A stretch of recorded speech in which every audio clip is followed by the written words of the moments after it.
Buying U.S. real estate from a foreign seller? You might not realize it, but you, the buyer, could be on the hook for serious tax consequences if you're not careful.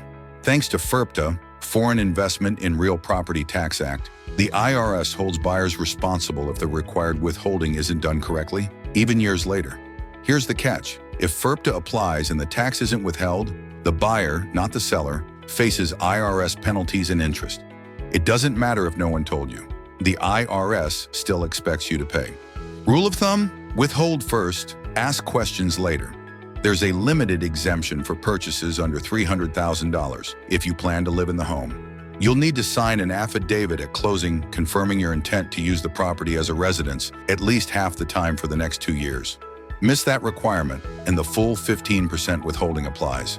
If the purchase price is between $300,000 and $1 million, the standard FIRPTA withholding is 15%. However, if you're buying the property as a residence and sign a buyer's affidavit at closing, the rate drops to 10%.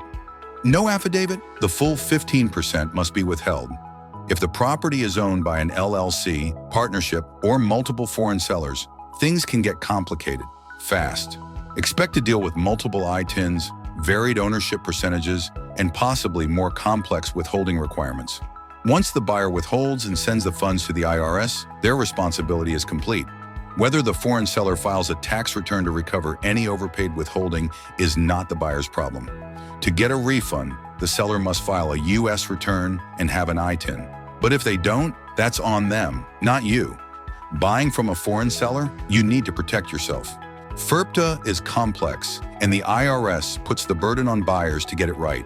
Let Foreign Tax CPA help you avoid surprises, stay compliant, and close with confidence. ForeignTaxCPA.com. FIRPTA, made simple.